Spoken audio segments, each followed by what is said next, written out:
प्यारे बच्चों, LGR study में आप सभी का स्वागत है। जैसा कि आप सभी जान रहे हैं कि गणित में अभी प्रश्नावली हम लोग 13.2 जो है पढ़ाई कर रहे हैं और 13.2 का क्वेश्चन नंबर हम लोग 5 से लेकर के और 8 तक पूरा आज कंप्लीट करने वाले हैं। 13.2 आपका पूरा आज कंप्लीट हो जाएगा। इसमें 5 नंबर से 8 नंबर तक जितने भी क्वेश्चन हैं सभी काफ़ी महत्वपूर्ण क्वेश्चन हैं और अलग अलग टाइप का क्वेश्चन है, क्योंकि NCERT आप जानते हैं सभी अलग टाइप के ही आपको देखने को सभी क्वेश्चन जो है मिलता है, तो काफ़ी महत्वपूर्ण है। सीखने समझने का कोशिश कीजिएगा और पेड कोर्स से संबंधित अगर कोई भी जानकारी लेना हो तो आप इस नंबर पर कॉल करके हमसे जानकारी ले सकते हैं। शुरू करते हैं। और मैट्रिक बोर्ड एग्जाम के बेहतर तैयारी के लिए अगर आप लोग सभी सब्जेक्ट का ये स्टडी मटेरियल प्राप्त करना चाहते हैं, जो सभी आपको दिखाई दे रहा है स्क्रीन पर, तो आप LGR स्टडी ऐप जरूर डाउनलोड कर लीजिएगा। शुरू करेंगे, चीज़ों को सीखने समझने का कोशिश करेंगे। आपके सामने आ चुका है प्रश्नावली 13.2 का 5 नंबर प्रश्न, क्योंकि 4 नंबर क्वेश्चन तक पिछले क्लास में हम सीख चुके हैं। शुरू करते हैं। पहले प्रश्न को पढ़ेंगे, फिर देखेंगे कि क्या है नहीं है। एक बर्तन एक उल्टे शंकु के आकार का है। इसकी ऊंचाई 8 cm है और इसके ऊपरी सिरे से सिरे की त्रिज्या जो है वो 5 cm है। मतलब आपको शंकु का त्रिज्या दे दिया गया और ऊंचाई दे दिया गया। यह ऊपर तक पानी से भरा हुआ है। शंकु जैसा जो बर्तन है पूरा एकदम लबालब पानी से भरा हुआ है। जब इस बर्तन में शीशे की कुछ गोलियां, जिसमें से प्रत्येक की त्रिज्या जो है वो 0.5 cm है वाला एक गोली है, वो जब डाली जाती हैं, कुछ गोली जब डाली जाती हैं तो इसमें से भरे हुए पानी का 1/4 भाग, जितना पानी था बर्तन में, उसका 1/4 भाग पानी जो है बाहर निकल जाता है। तो बर्तन में डाली गई शीशे की गोलियों की संख्या ज्ञात कीजिए। बर्तन में डाली गई शीशे की गोलियों की संख्या कितनी होगी, ये आपको क्या करना है, बताना है। तो चलिए सीखने समझने की कोशिश करते हैं। सबसे पहले तो हम बर्तन क्या करते हैं, बनाएंगे। तो बर्तन एक शंकु है, इस तरह का बर्तन रहा होगा, ठीक है। इसमें आपको पता होना चाहिए कि नीचे से बंद है और ऊपर से खुला हुआ है। इसमें ऊपर तक पानी भरा हुआ है। ऊपर तक क्या है, लबालब पूरा 100% पानी इसमें भरा हुआ है, ठीक है। यहाँ तक पानी इसमें भरा हुआ है। अब क्या किया जाता है कि कुछ शीशे की गोली इसमें डाल दिया जाता है। शीशा का कुछ गोली इसमें क्या कर दिया जाता है, डाल दिया जाता है। और शीशा का गोली डालने से क्या होता है कि इस बर्तन जब पूरा भरा हुआ था, शीशा का गोली या फिर कुछ भी डालेंगे तो इसमें से तो पानी बाहर आएगा ही, ठीक है। तो इसमें से पानी बाहर आ गया। कितना पानी बाहर आया, तो जितना पानी था उसका 1/4 भाग पानी, 25% पानी बाहर आ गया, ठीक है। तो आपको बताना है कि इसमें कितना गोली डाला गया, कितना गोली शीशा का डाला गया था, यह आपको बताना है। सबसे पहले मान लीजिए कि इस शंकु का यह केंद्र है, मुख्य रूप से यह बर्तन है, शंकु के आकार का है, इसीलिए हम शंकु बोल दे रहे हैं। तो यह इसका क्या होगा भाई साहब, त्रिज्या होगी। ये त्रिज्या क्वेश्चन में अगर आप ध्यान से देखें तो बोला गया है कि त्रिज्या जो है शंकु का वो 5 cm है। कितना cm है, 5 cm। चलो भाई हमने 5 cm लिख दिया। और ये इसका शीर्ष होगा, तो केंद्र से लेकर के शीर्ष तक का ये जो दूरी है भाई साहब, आप इसका कहलाएगा ऊंचाई। और क्वेश्चन में शंकु के आकार का जो बर्तन है उसका ऊंचाई दिया है 8 cm। ऊंचाई कितना cm है, 8 cm यह दिया हुआ है। अब इसमें शीशे की गोली हम डालते हैं, जिसमें गोली का त्रिज्या बोला गया है 0.5 cm। तो सबसे पहले हम ये सब क्या कर लेंगे, लिख लेंगे, या फिर आगे आगे करते जाएंगे, लिखते भी जाएंगे।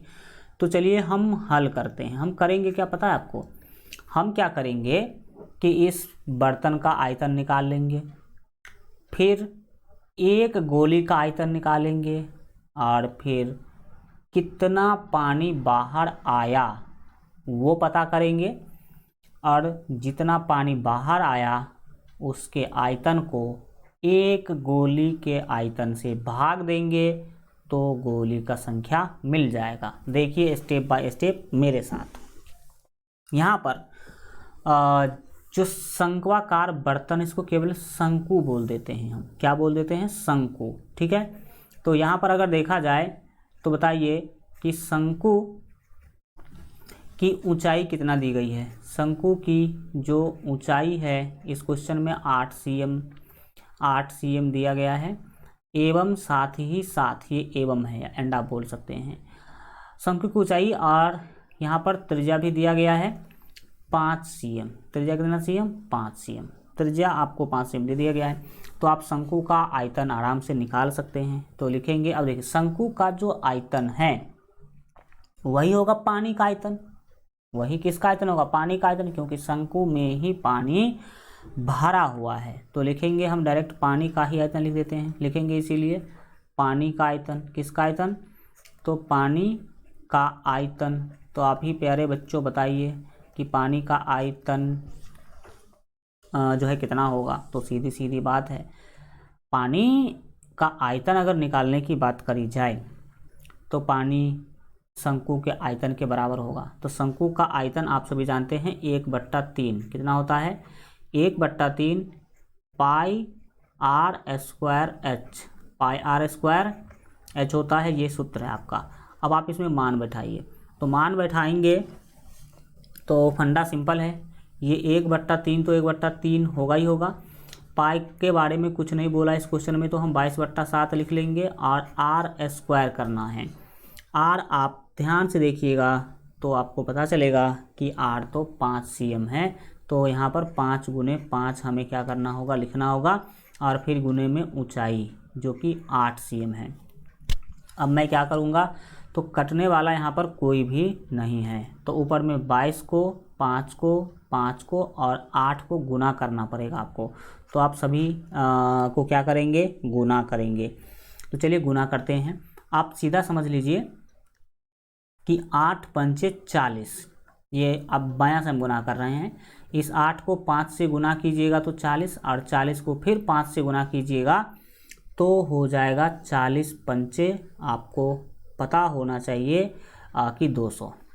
40 पंचे 200, और 200 को 22 से गुना कीजिएगा तो 22 दूना 44, यानी कि 4400 हो जाएगा। कितना हो जाएगा? 4400 हो जाएगा।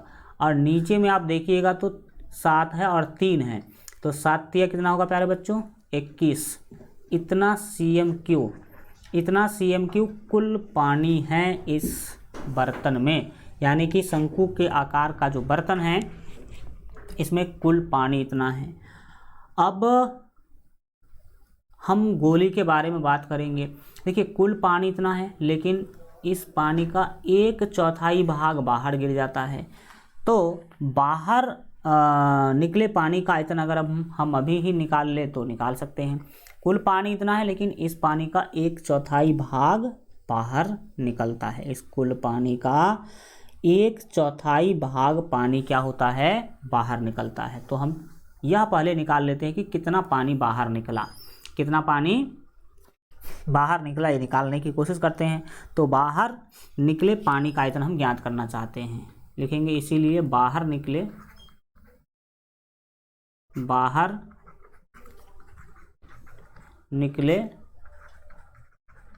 पानी का आयतन। पानी का आयतन आप बताइए कि कितना पानी बाहर निकला था। इसके बारे में क्वेश्चन में कुछ बोला गया है। बोला गया था कि जितना पानी था उसका 1/4। तो पानी कितना है? 4400/21। 4400/21 पानी है। आप सीधा 4400/21 cm³ पानी है। अब इसका 1/4 भाग ही पानी बाहर आया था। तो आप ऐसे लिख सकते हैं इसको। इसका 1/4 कितना होगा? तो देखिए सर, ये ऊपर में 4400 आपको दिख रहा है, बट्टे में 21 दिख रहा है, का मतलब गुना 1/4।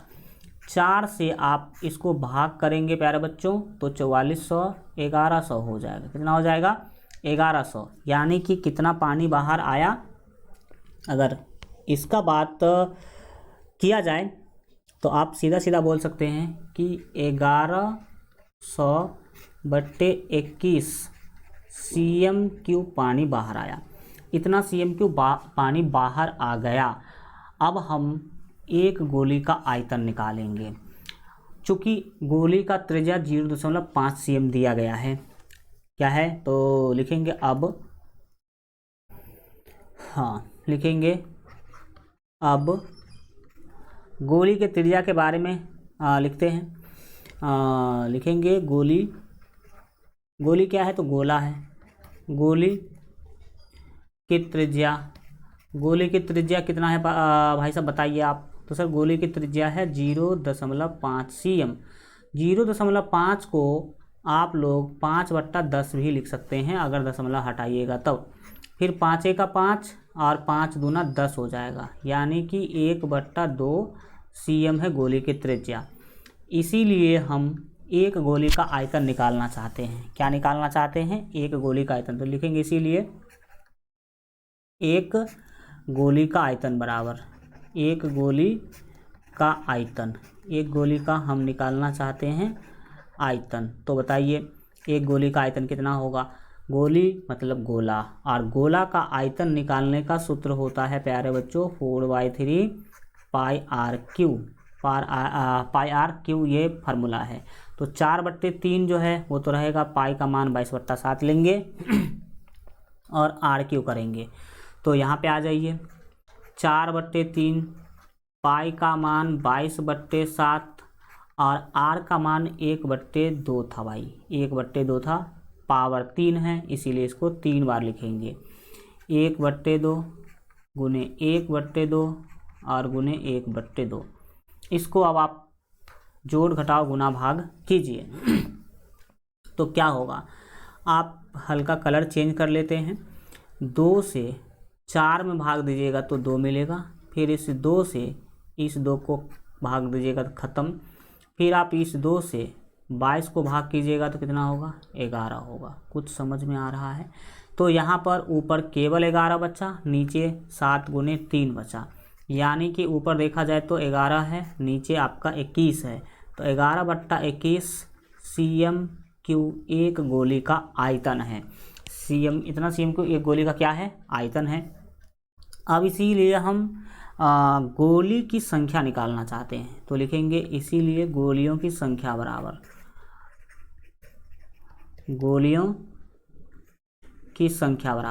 गोलियों की हम संख्या निकालना चाहते हैं।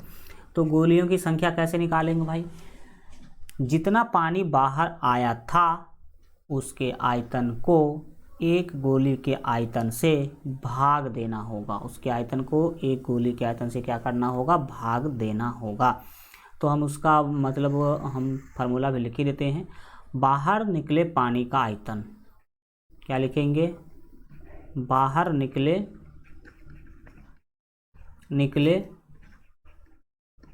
पानी का आयतन। पानी का आयतन जो है इसमें आप भाग देंगे एक गोली के आयतन से। एक गोली का आयतन, एक गोली का आयतन से उसमें भाग देंगे। तो आप देखिए कि कितना पानी बाहर आया था। तो आप जस्ट निकाले थे बाहर निकले पानी का आयतन 1100/21। 1100/21 1100/21 इतना पानी बाहर आया था। अब इसको हमें भाग करना है एक गोली के आयतन से। तो एक गोली का आयतन अभी जस्ट हम लोग निकाले हैं 11/21। 11/21 निकाले हैं। इसको सॉल्व कीजिएगा तो प्यारे बच्चों क्या होगा? तो 1100 और बट्टे में 21 होगा, भाग को गुना में बदल दीजिएगा तो 21 जाएगा ऊपर और 11 आएगा नीचे। अब ऐसा करने से क्या होगा? तो 21 से 21 ये कट जाएगा, 11 से 11 100 में भाग दीजिएगा तो 100 मिलेगा। 100 मिलेगा और यही आपका फाइनल आंसर है। 100 गोली आपका क्या है भाई साहब? फाइनल जो है आंसर है। यानी कि 100 गोली डाला गया होगा उस बर्तन में। कितना गोली डाला गया होगा? 100 गोली डाला गया होगा।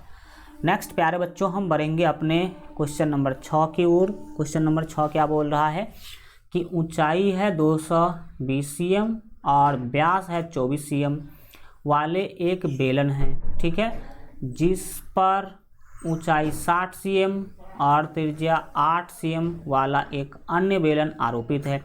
यानी कि एक मोटा बेलन के ऊपर पतला बेलन रखा हुआ है।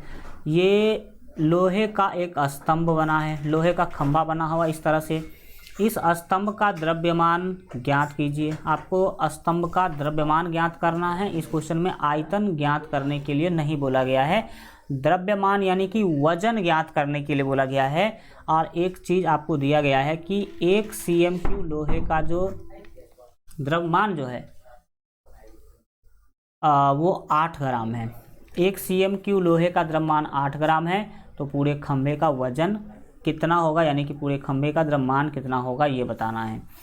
तो फिगर के बारे में बात करें तो कुछ इस तरह का फिगर है। आप अपने घरों में यह फिगर कैसे बनाएंगे अपने खुद से, तो मैं यहाँ पे बना के दिखा देता हूँ।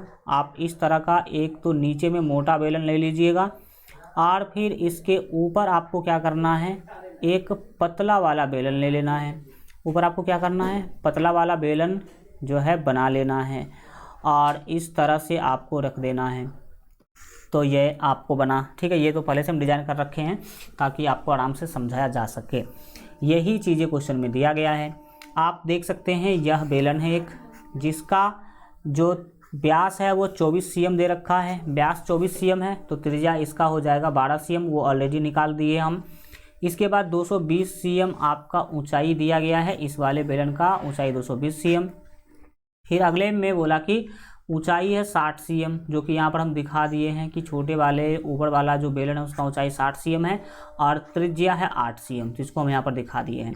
तो अब इसका वजन बताना है, यानी कि द्रव्यमान बताना है, क्योंकि 1 cm का द्रव्यमान 8 ग्राम है। इस स्थिति में हम पूरे ये जो खंभा है, स्तंभ है, इसका आयतन निकालेंगे और आयतन निकालने के बाद उसका द्रव्यमान निकालेंगे, ठीक है।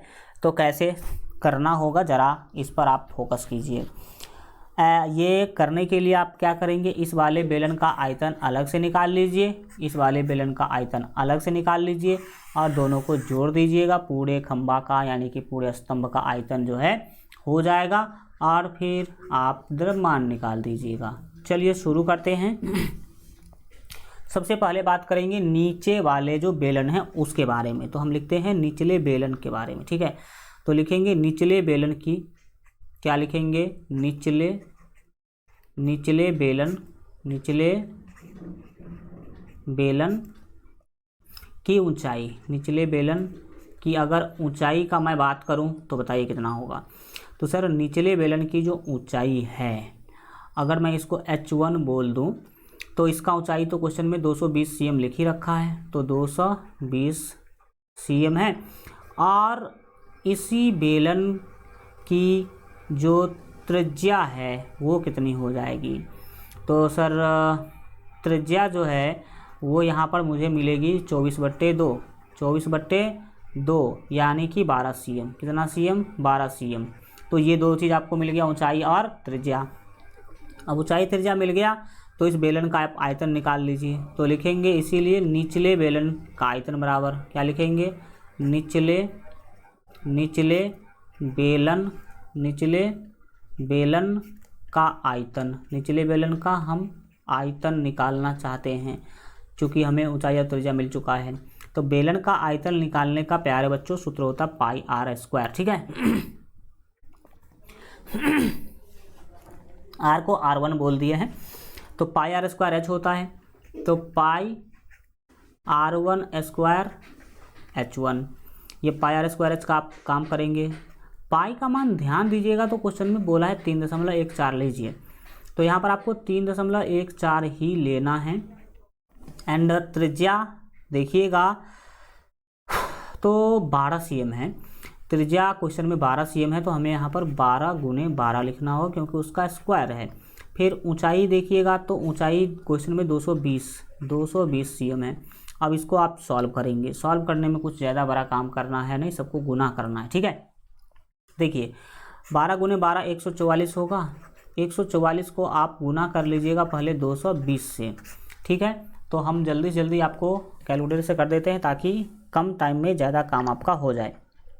हम क्या करेंगे, गुना करेंगे प्यारे बच्चों, यहाँ पर 144 को गुना करेंगे, 144 को गुना करें किससे, 220 से गुना करेंगे। तो ये हो गया प्यारे बच्चों आपका 3168। कितना हुआ, 3168 जीरो, इतना हुआ। अब भाई साहब आप इसे गुना करेंगे 3.14 से, 3.14 से गुना कीजिएगा। तो चलो इसको हम गुना कर देते हैं 3.14 से। तो कितना आया पता है, ये आपको पता होना चाहिए कि गुना करने के बाद सॉरी जो मिला 99,475, 99,475.2, 475 क्या मिला, 2 मिला। तो आपको नीचे वाले बेलन का आयतन पता चल गया। नीचे वाले बेलन का आयतन प्यारे बच्चों यहाँ पर पता चल चुका है, इतना cm3, इतना cm3। इसी तरह से ऊपर वाले बेलन का हम आयतन निकालना चाहते हैं। किसका आयतन निकालना चाहते हैं, ऊपर वाले बेलन का आयतन निकालना चाहते हैं। तो लिखेंगे यहाँ पर अब ऊपर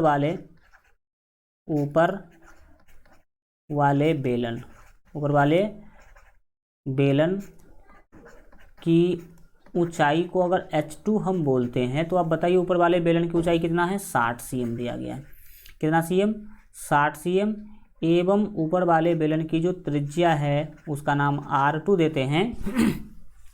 तो उसकी त्रिज्या कितना है सर, 8 cm दिया हुआ है। इसीलिए हम क्या करेंगे, ऊपर वाले बेलन का हम निकालेंगे आयतन। इसीलिए ऊपर वाले बेलन का हम आयतन निकालेंगे। क्या निकालेंगे, आयतन। आयतन निकालने का सूत्र प्यारे बच्चों पाई r² h होता है, क्योंकि R2 और H2 था इसीलिए हम R2 और H2 लिखे हैं। पाई का वैल्यू 3.14 क्वेश्चन में बोला है।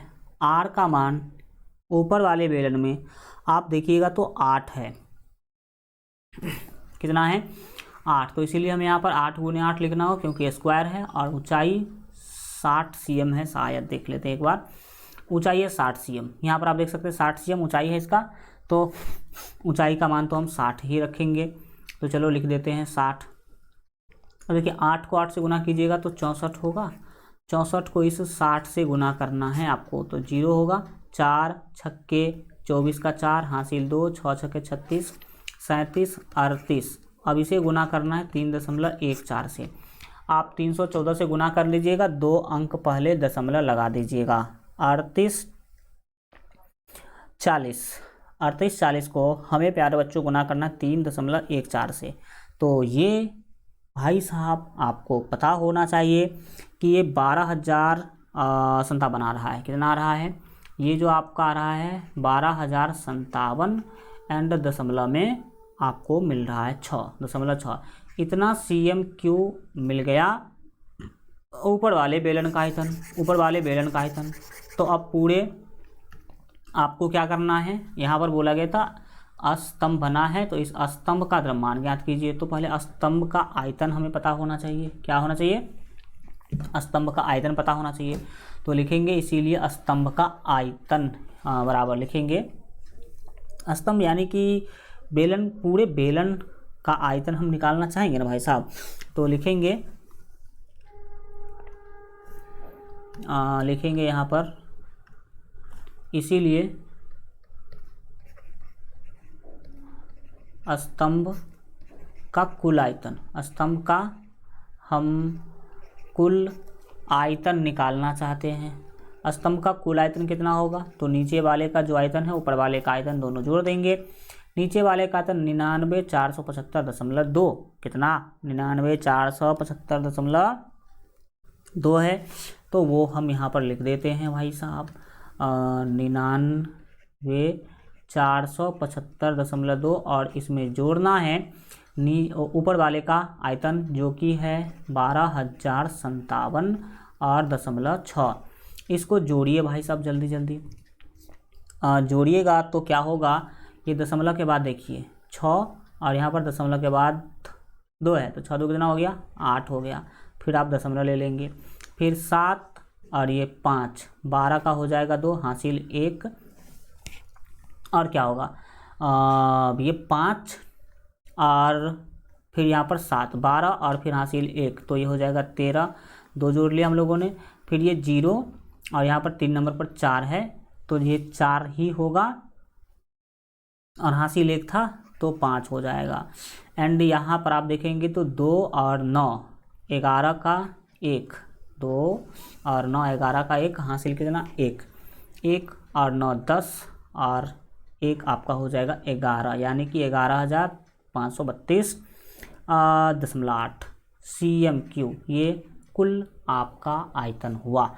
अब ये कुल आयतन हो गया तो आप आराम से द्रव्यमान निकाल सकते हैं। लिखेंगे चूँकि 1 cm3 आप देख ही सकते हैं 1 cm3 लोहे का द्रव्यमान 8 ग्राम है, तो आपको पूरे लोहे का द्रव्यमान निकालना है। तो लिखेंगे चूँकि 1 cm3 लोहे का द्रव्यमान बराबर 8 ग्राम, यहाँ पर लिखेंगे चूँकि 1 cm3 लोहे का द्रव्यमान बराबर 8 ग्राम। इसीलिए प्यारे बच्चों हमें कितना cm3 लोहा का द्रव्यमान चाहिए, तो हमें चाहिए 11,532.8 cm3 लोहे का द्रव्यमान। ये हल्का और सिमिलर के साइन को हटा के लिख देते ताकि आप लोगों को समझ में आ जाए। लोहे का द्रव्यमान, तो भाई साहब 1 के वजन को पूरे से गुना करना होगा, यानी कि आपको 8 को गुना करना होगा। 8 को किससे गुना करना होगा सर, तो 8 को गुना करना होगा 111,532। एक मिनट,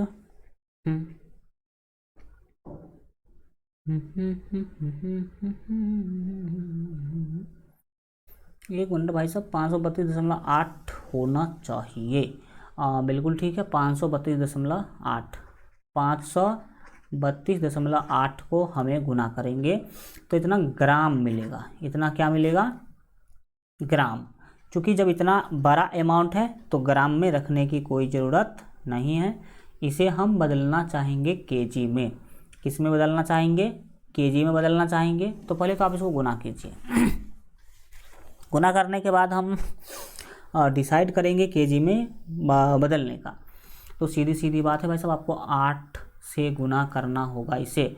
तो गुना करो, जल्दी से गुना कर लो। हम यहाँ पर कर देते हैं।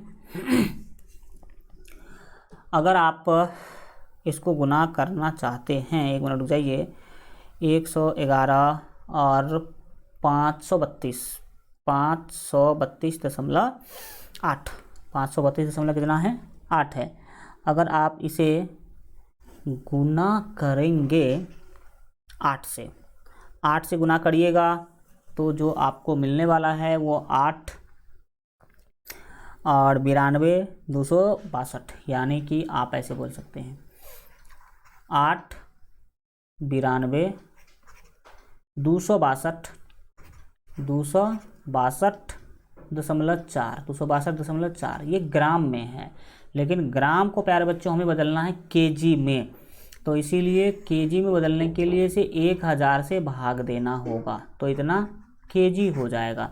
अब 1000 से भाग दीजिएगा तो क्या होगा, 3 0 से भाग दे रहे हैं तो 3 अंक पीछे आ जाएगा दशमलव, यानी कि दोनों 2 के बीच में आ जाएगा दशमलव।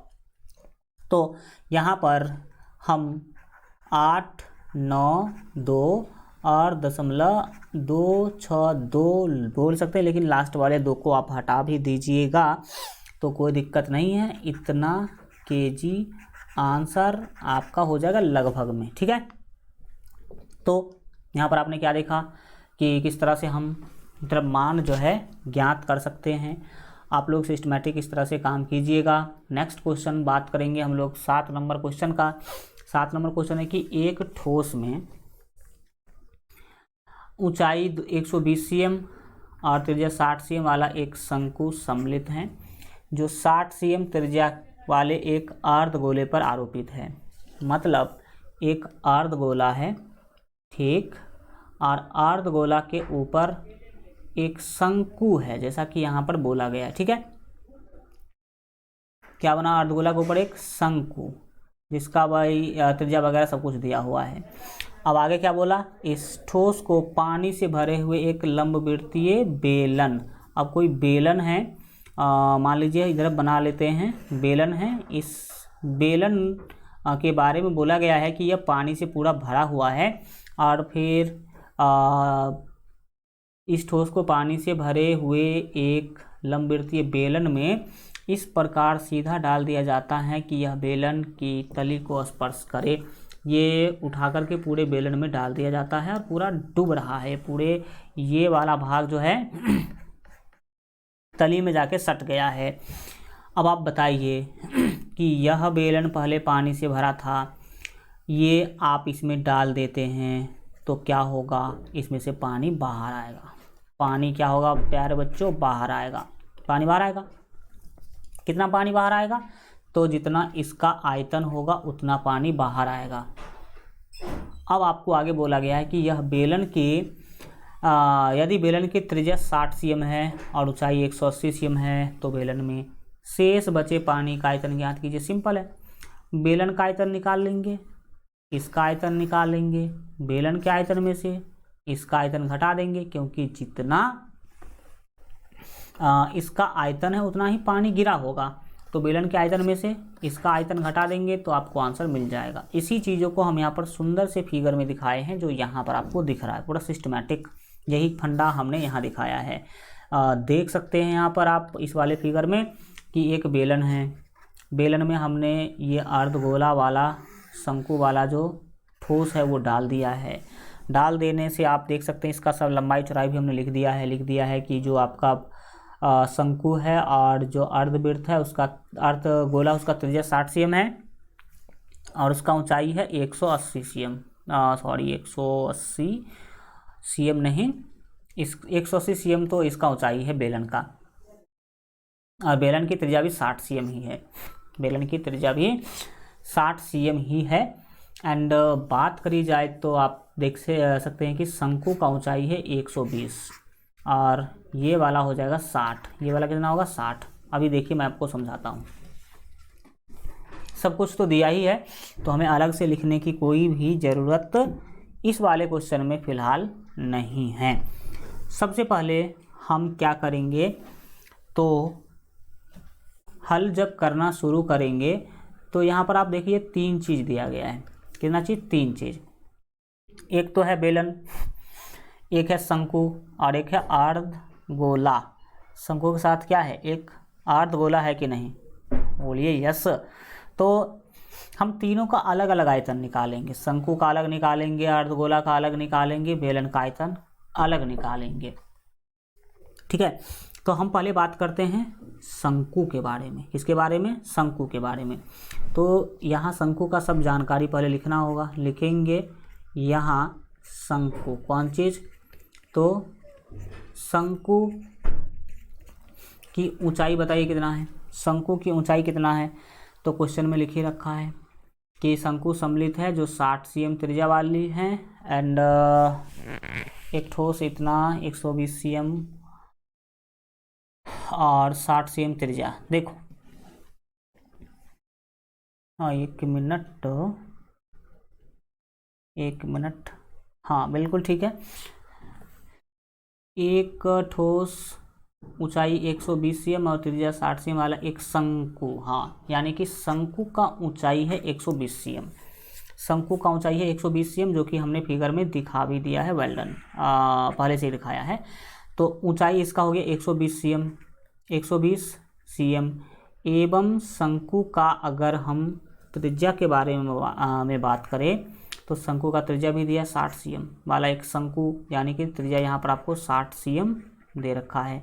तो अगर त्रिज्या मिल गया और ऊंचाई मिल गया तो हम इसका आयतन निकाल लेते हैं। तो लिखेंगे इसीलिए शंकु का आयतन बराबर किसका आयतन, तो शंकु का आयतन निकाल लेते हैं। तो प्यारे बच्चों बताइए शंकु का आयतन निकालने का सूत्र क्या होता है।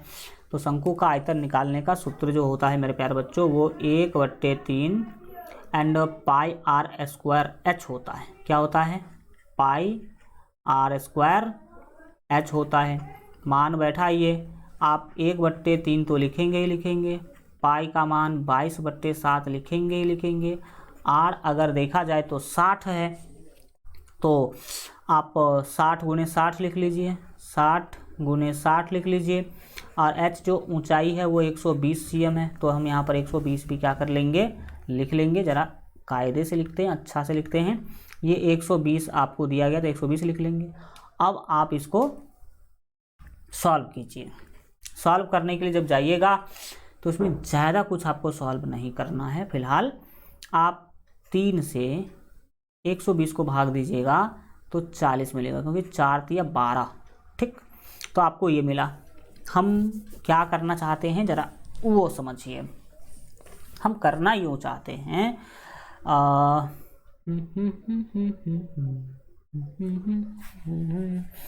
36 144 वो भी ठीक है, कोई दिक्कत नहीं है। 6 × 36 और 36 चौके गुना कर लेंगे, कोई दिक्कत नहीं। देखो यहाँ पर हम क्या करना चाहते हैं वो समझिए आप। हम करना यूँ चाहते हैं कि जो 22/7 है उसको सेम टू सेम रहने दीजिए, क्योंकि कटने वाला भी कहाँ है। 60 को 60 से गुना करके फिर 40 से गुना कर लीजिए। देखिए 6 को 6 से गुना कर लिया हमने तो 36 हो गया, और 36 को गुना कर लीजिए 4 से, तो 6 चौके 24 का 4 हासिल 2, 3 चौके 12 और 2 14, यानी कि 144 मिला। और तीनों पर एक एक जीरो है तो ये 3 जीरो इस पर आ जाएगा। इतना cm³ मिला आपको शंकु का आयतन। किसका आयतन, शंकु का आयतन। अब हम बात करेंगे जो अगला फिगर है अर्धगोला, उसके बारे में। ये जो अर्धगोला नीचे में दिखाई दे रहा है उसका भी हम आयतन निकालेंगे, जिसकी त्रिज्या 60 cm है। त्रिज्या कितनी है, 60 cm है। तो हम बढ़ेंगे आगे और लिखेंगे। अब यहाँ पर हम अर्धगोला के बारे में बात करेंगे। अर्धगोला की आप त्रिज्या बताइए। तो अर्धगोला की त्रिज्या है 60 cm। इसीलिए प्यारे बच्चों हम पहले अर्धगोला का आयतन निकालना चाहते हैं। क्या निकालना चाहते हैं, आयतन। तो अर्धगोला का आयतन निकालने का सूत्र आपको ऑलरेडी पता है, 2/3 पाई आर क्यू करिए आप। 2/3 जो है वो रहेगा ही रहेगा। पाई का मान 22/7 डाल दीजिए, आर क्यू मतलब 60 का क्यू। तो 60 को हमें लिखना होगा 3 बार। 60 को कितनी बार लिखना होगा, 3 बार। अब अगर कहीं कटने वाला चीज़ है तो काट दीजिए। सर कट तो सकता है यहाँ पर, किसको काटोगे भाई साहब आप। तो सर काट तो सकते हैं और काटेंगे भी, कोई दिक्कत वाली बात है यहाँ पर हमें लेने की ज़रूरत नहीं। केवल 22/7 ही हम रखना चाहते हैं। 3 से भाग दे दो, कोई सोचना वोचना नहीं है। 3 से भाग देंगे 20 × 60, कितना हो गया 20 × 60 हो गया। अब अजीब की बात है कि यहाँ पर सेम पीछे क्वेश्चन वाला पीछे वाला कंडीशन आ रहा है। था यहाँ पर 60 × 60 × 40 और 22/7, तो यहाँ भी वही है। आप 22/7 को लिख लीजिए, 22/7 को लिख लिए। और गुने में कितना होगा, 60 × 60 × 20 को इस वाले 2 से गुना कीजिएगा तो 40 होगा। 20 को इस वाले 2 से गुना कीजिएगा 40, यानी कि 60 को 60 से गुना कीजिए, फिर 20 से गुना कीजिए, फिर 2 से गुना कीजिए, तो फिर से आपको 144,000 ही मिलेगा। तो यहाँ पर गुना करने के बाद आपको हल्का दिमाग आया कि 144,000 होगा। इतना cm³ आपको मिल गया गोला का आयतन, अर्धगोला का आयतन। अब बच गया एक बात, बेलन। तो बेलन का फंडा देख लीजिए। बेलन का ऊंचाई 180 cm, त्रिज्या 60 cm। तो हम क्या करेंगे, अब बेलन के बारे में सोचेंगे। तो लिखेंगे यहाँ पर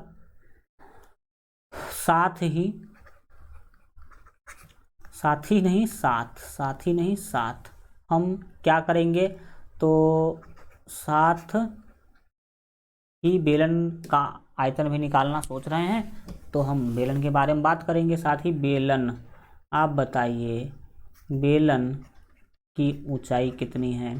तो सर 180 cm अभी जस्ट देखे हैं। एवं बेलन की त्रिज्या कितनी है? तो सर 60 cm है। इसीलिए प्यारे भाई बहनों, आप बताइए कि बेलन का आयतन कितना होगा? बेलन का आयतन कितना होगा? तो बताइए सर। बेलन का आयतन निकालने के लिए सूत्र लगाना होगा। सूत्र क्या होता है? तो सर बेलन का आयतन निकालने के लिए सूत्र होता है पाई आर स्क्वायर एच। क्या होता है? पाई आर स्क्वायर एच। तो पाई तो प्यारे बच्चों 22/7 है। चलो ठीक। आर का मान 180 है। तो यहाँ पर आपको 180 का स्क्वायर करना होगा, यानी कि 180 गुने 180 बहुत आप लिख सकते हैं। ऊंचाई 60 cm है। तो अच्छा, एक मिनट यहाँ पर भाई उल्टा कर दिया हमने।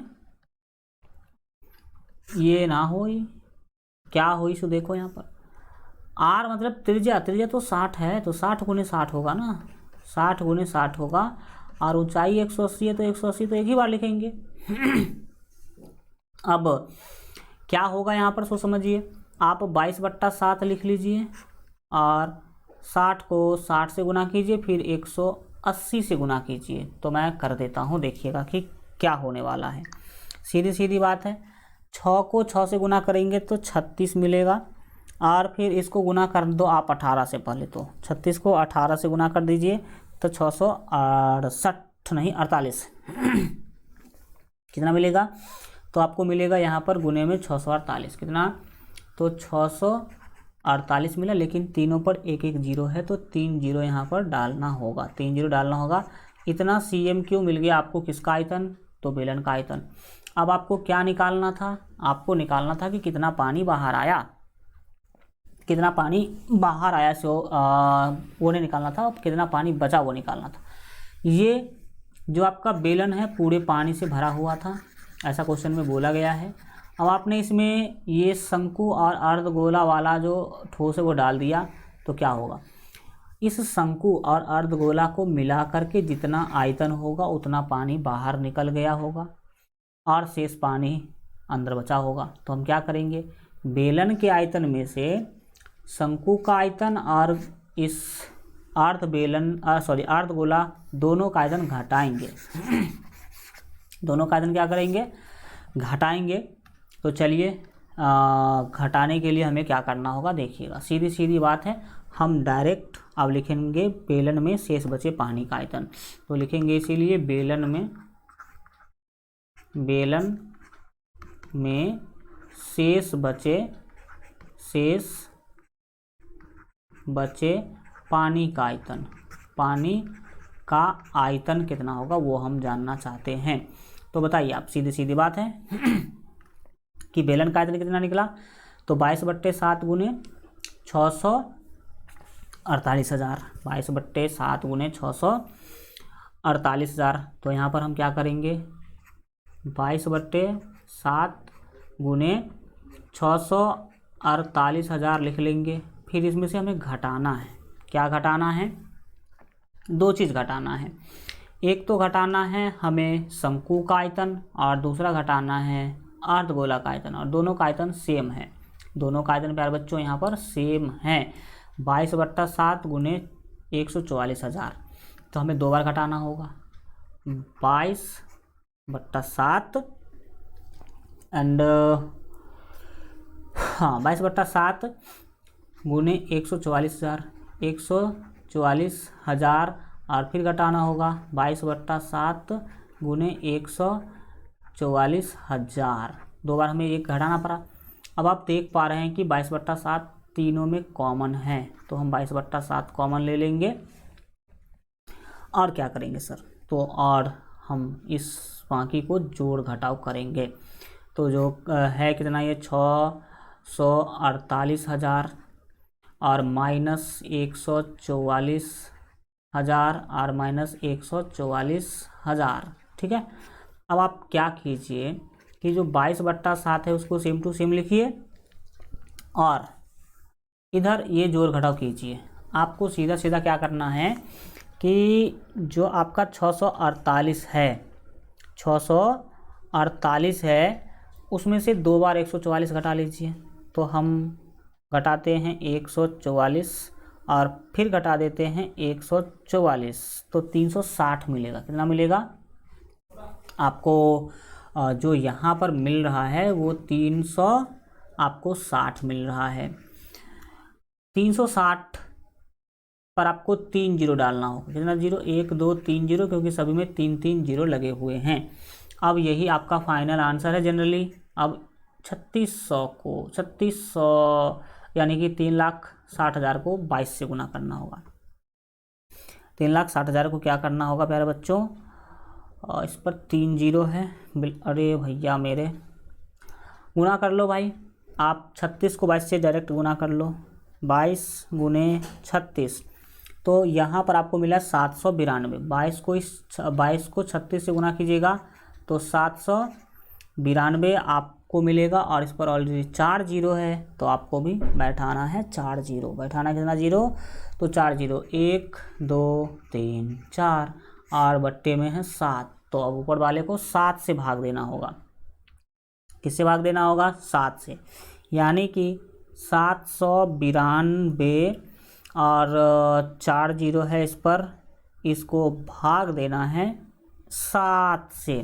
तो 7 से जब हम इसको भाग दे रहे हैं तो कितना आ रहा है पता है? आप भाग दीजिएगा 7 से घर पे बैठ के पूरे मौज मस्ती में। तो 1131 एंड 428.57 आ रहा है। 1131.428 देखो 57 आ रहा है, 57 समथिंग आ रहा है। तो हम उसको 6 लिख देते हैं, क्योंकि 5 7 होता है 57 और 7 को हटा रहे हैं, तो इसलिए 5 जो है ना वो 6 बन जा रहा है। इतना आपको पता होना चाहिए कि CM क्यों है, इतना CM क्यों है। लेकिन इतना बड़ा CM क्यों लिखने का कोई फ़ायदा नहीं है। हम इसे मीटर क्यों में बदलना चाहते हैं। किस में बदलना चाहते हैं? मीटर क्यों में। तो 1 2 3 4 5 6 मीटर क्यों में बदलने के लिए प्यारे बच्चों आपको 100 से 3 बार भाग देना पड़ेगा। इसको 100 से कितना बार भाग देना पड़ेगा? 3 बार भाग देना पड़ेगा। यानी कि 11,31,428.6 को आपको क्या करना है? 100 से 3 बार भाग देना है, क्योंकि CM क्यू है। CM को मीटर में बदलने के लिए हम 100 से भाग देते हैं, और CM क्यू है, चूँकि 3 बार CM है, इसीलिए हमें इसको 100 से 3 बार भाग देना पड़ेगा। अब इतना मीटर क्यू हुआ, इतना मीटर क्यू हुआ। जितना जीरो से भाग देते हैं दशमलव, उतना अंक पीछे आती है। तो 6 जीरो से भाग दे रहे हैं, तो 1 2 3 4 5 6, यानी कि इस दोनों 1 के बीच में आ जाएगी, यानी कि 1.3 आप आंसर बोल सकते हैं, या फिर 1.131 उसके बाद 4 2 8 है, उससे कोई मतलब नहीं है। इतना मीटर क्यू आपका फाइनल आंसर हो जाएगा। इसमें कोई कोताही नहीं है, कोई दिक्कत जो है इसमें नहीं आएगा आपको, ठीक है। तो ये 7 नंबर क्वेश्चन हम लोगों ने देख लिया भैया। अब बढ़ते हैं हम आगे समझेंगे, सीखेंगे, बने रहिएगा। बिल्कुल ठीक है भाई, लेते रहो तुम लोग। चलिए देखते हैं, हम अगले चीज़ों को देखते हैं। अगला हमारा क्वेश्चन होगा 8 नंबर। काफ़ी महत्वपूर्ण, वेरी वेरी इंपॉर्टेंट क्वेश्चन है। तो सीखने समझने का पूरा जो है आप लोग कोशिश कीजिएगा। क्वेश्चन है कि एक गोलाकार कांच के बर्तन की एक बेलन के आकार की गर्दन है। एक गोलाकार कांच का बर्तन है कुछ इस तरह का, भैया मेरा हल्का टेढ़ा बन रहा, और इसका गर्दन है बेलन के जैसा। गर्दन किसके जैसा है? बेलन के जैसा। ऐसा बर्तन है, देख लो भाई। नीचे गोला ऊपर बेलन, नीचे गोला ऊपर बेलन है, जिसकी लंबाई 8 cm है और व्यास 2 cm है। ये 8 cm और इसका व्यास है भाई साहब 2 cm, ठीक है। जबकि गोलाकार भाग का व्यास जो है ना वो 8 5 है। इसका व्यास है 8.5, तो त्रिज्या इसकी आधी हो जाएगी। इसमें भरे जा सकने वाली पानी की मात्रा मापकर एक बच्ची ने यह ज्ञात किया कि इस बर्तन का आयतन 445 cm³ है। मतलब इसका आयतन आपको एक बच्ची ने बताया कि 445 cm³ है। तो अब आपको जांच करना है, कि उस बच्ची का उत्तर सही है या नहीं। अब यह मानते हुए कि उपरोक्त मापन आंतरिक मापन है, यानी कि अंदर की माप है, बाहर से नहीं है, और पाई का मान 3.14 यहाँ पर यूज करना है। तो क्या करेंगे हम, इस में पहले तो गोला का आयतन निकालेंगे, फिर बेलन का आयतन निकालेंगे, जोड़ देंगे दोनों को। जोड़ने के बाद अगर 345 पूरा तो हम बोलेंगे कि बच्ची का उत्तर सही था, नहीं पूरे का तो बोलेंगे बच्ची का उत्तर गलत था। इसी फिगर को हमने पूरे स्मार्ट तरीका से ऐसे सजा के लाया है। देख सकते हैं कितना स्मार्ट फिगर लग रहा है आपको। नीचे में आपको गोला है, ऊपर में बेलन है, सब कुछ इसमें वेल डिफाइन है, ऊंचाई त्रिज्या वगैरह सब कुछ। तो हम यहाँ पर क्या करने वाले हैं, पहले लंबाई चौड़ाई का बात करने वाले हैं। किसका बात करने वाले हैं, लंबाई चौड़ाई की बात करेंगे। किसका लंबाई कितना है, किसका चौड़ाई कितना है, ये सब पहले हम यहाँ पर डिसाइड करने वाले हैं। बिल्कुल बिल्कुल।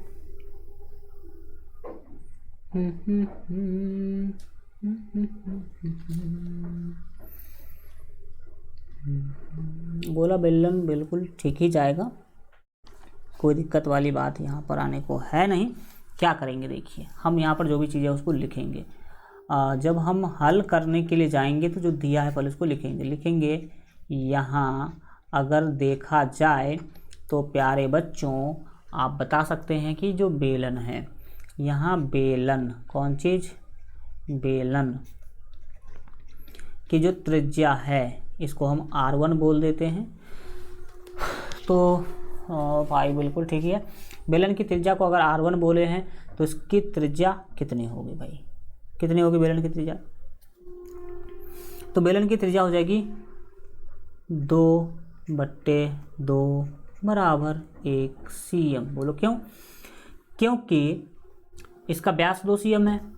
अब त्रिज्या निकल गया तो हम इसकी ऊंचाई का भी बात कर लेते हैं। ऊंचाई कितना होगा सर? ऊंचाई तो एकदम दिख रहा 8 cm, तो ऊंचाई 8 cm हम दे देते हैं। अब हम ऊंचाई निकाल लिए एंड क्या निकाल लिए, तो जो आपका ये कहते हैं, क्या कहते हैं इसको, 1 मिनट। ऊंचाई के साथ साथ हमने यहाँ पर ये निकाल लिया, तो हम इसका आयतन निकाल लेते हैं। तो लिखेंगे इसीलिए बेलन का आयतन, इसीलिए हम यहाँ पर जो है बेलन का आयतन निकाल लेते हैं। या फिर एक काम करते हैं, बेलन का आयतन और गोला का आयतन दोनों साथ ही निकालेंगे। दोनों क्या करेंगे, साथ ही निकालेंगे। देखिएगा क्या करने वाले हैं हम यहाँ पर। करना यूँ है कि 1 मिनट अगर कर भी दें तो भी कोई बड़ी दिक्कत यहाँ पर आने वाली नहीं है। 1 cm और 4.1 हो ही जाएगा। त्रिज्या आपका 1।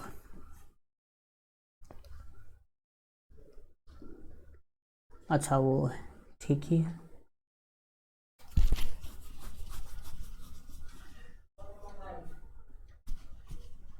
एक काम करते हैं कि मतलब हम दोनों का सोच रहे हैं कि एक साथ ही निकाल दें, बेलन का और गोला का एक साथ हम आयतन निकालना चाहते हैं तो निकाल के ही रहेंगे। निकालना चाहते हैं तो निकाल कर ही क्या करेंगे, रहेंगे हम। इसीलिए क्या कर रहे हैं, यहाँ पर जो गोला है उसका त्रिज्या दर्शा देते हैं। लिखेंगे तथा गोला की त्रिज्या को हमने R2 नाम दे दिया। और इसकी त्रिज्या कितनी होगी, तो सर इसकी त्रिज्या जो है वो है यहाँ पर 85, यानी कि 8.5/2 होगी। सॉरी 8.5 कितनी होगी, 2, यानी कि 8.5 हम 2 लिखेंगे। अब 2 इसे लिख रहे हैं क्योंकि व्यास है 8.5, उसका आधा ही तो त्रिज्या होगी। तो त्रिज्या आप 8 को भाग देंगे 2 से तो 4 होगा, एंड 0.5 को दीजिएगा तो 2.5 होगा। इतना cm आपको त्रिज्या मिल गया। क्या मिला? ये त्रिज्या। अब ये मिल चुका है, इसीलिए हम क्या करेंगे, तो इसने बोला है कि इसमें भरे जा सकने वाली पानी की मात्रा माप कर एक बच्चे ने, तो देखेंगे कितना पानी आ सकता है, तो लिखेंगे इसीलिए पानी का मात्रा बराबर, या फिर जो पूरा लिखा है कि भरे जा सकने वाले पानी की मात्रा, ऐसे करके लिखा है। तो इस कांच में या फिर ऐसे लिख लेते हैं कांच बर्तन का कुल आयतन, ऐसे लिख लेते हैं बर्तन का कुल आयतन।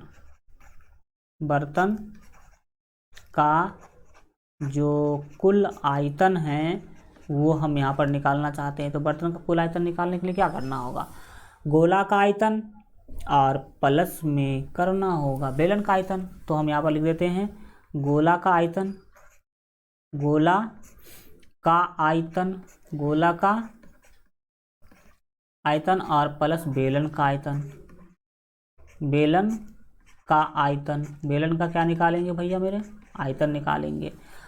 तो आप आराम से निकाल सकते हैं। चलिए अगले पेज में हम दोनों का सूत्र लिखते हैं। गोला का आयतन निकालने का जो सूत्र है वो लिखेंगे, और बेलन का आयतन निकालने का भी सूत्र लिखेंगे। तो चलिए करते हैं यही कारनामा आगे।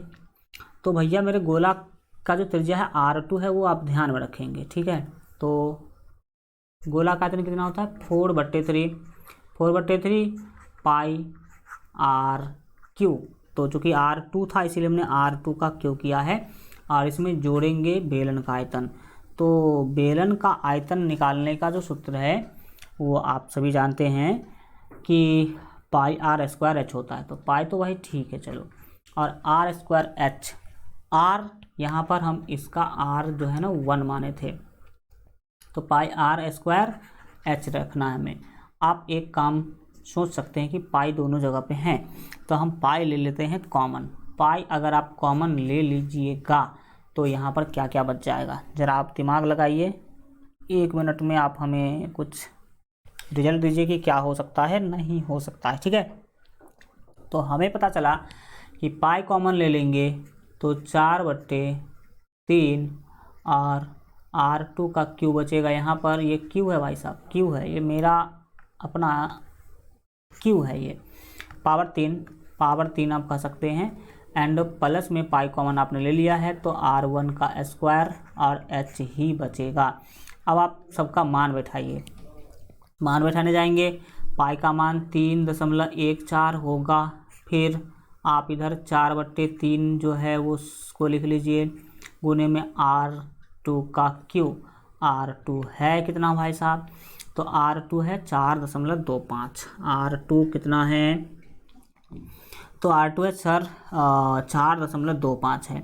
तो चलो भाई लिखेंगे हम 4.25 करने का प्रयास करेंगे, ठीक है।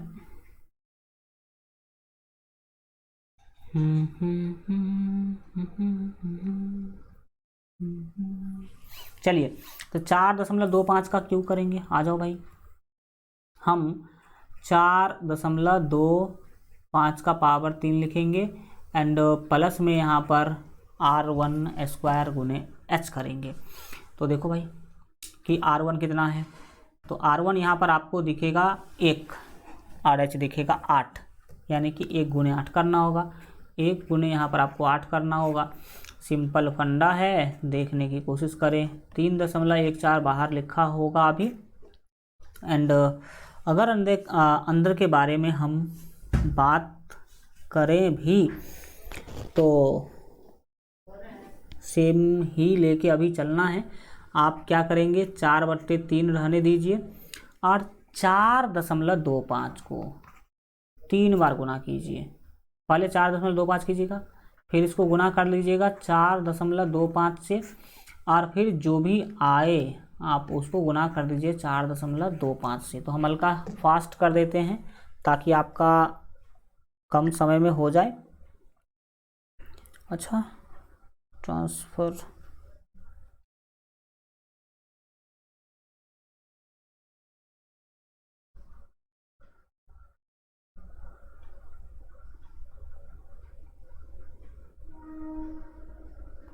चलिए एक मिनट रुकिएगा, अब हम कर ही देते हैं आपका काम। देखिए आपको क्या करना है, तो 4.25 गुने 4.25 गुने 4.25 करना है। तो कितना हुआ पता आपको? अगर आप 3 बार गुना करेंगे तो 76.7656 होगा। कितना होगा आपको यहाँ पर मिलेगा? 76.7656 एंड 1 मिनट 76 होगा, यहाँ पे हमने 5 लिख दिया।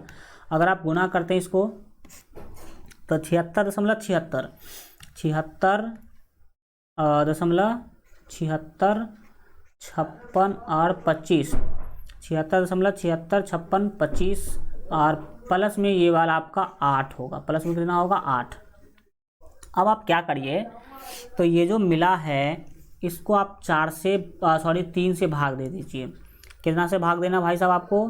तो आपको भाग देना है 3 से, भाग देना है 3 से, और फिर आपको उसे गुना भी कर लेना होगा 4 से गुना भी करना होगा। तो देखिएगा यहाँ पर होने वाला क्या है।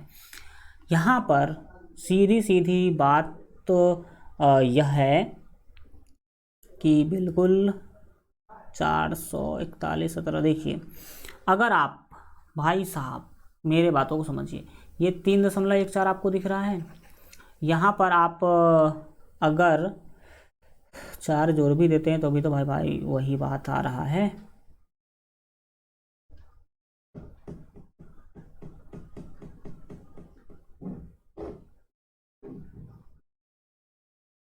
पच्चीस जो कि 100 और ठीक ही है।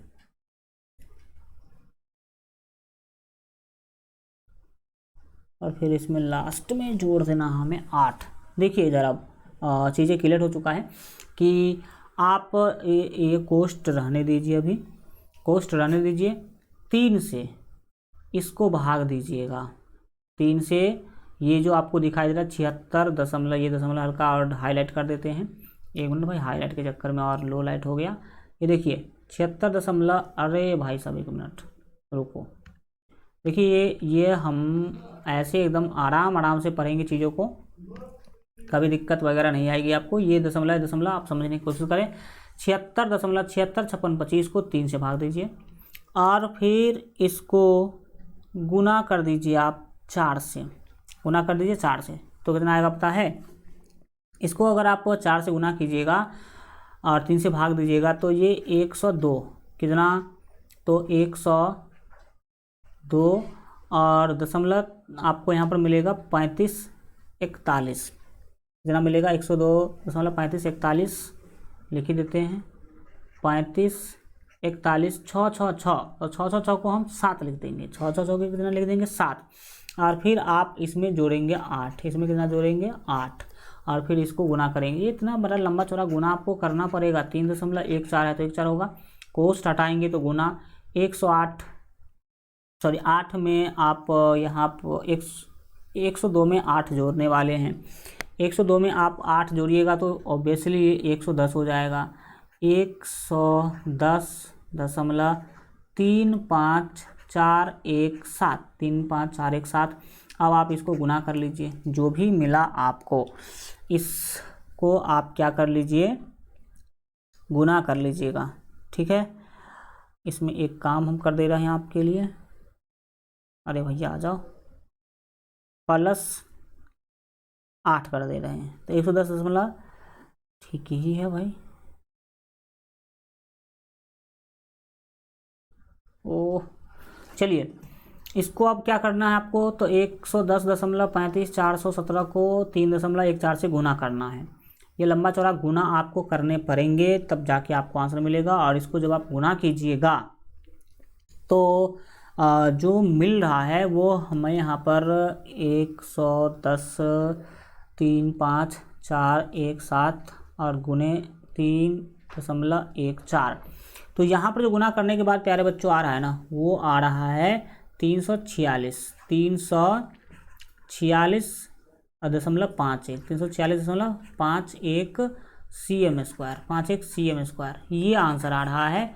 जबकि उस बच्ची ने, प्यारे बच्चों, अगर देखा जाए तो क्या निकाला था, उस बच्ची ने यहाँ पर क्वेश्चन में देख सकते हैं कि 345 ही निकाला था। मतलब उस बच्ची का आंसर सही नहीं है, बच्चे का उत्तर जो है सही नहीं है। ये आप लिख दीजिएगा नीचे में, सबसे नीचे में, ठीक है। तो इस तरह से आपका प्रश्नावली क्या हो जाता है, कंप्लीट हो जाता है।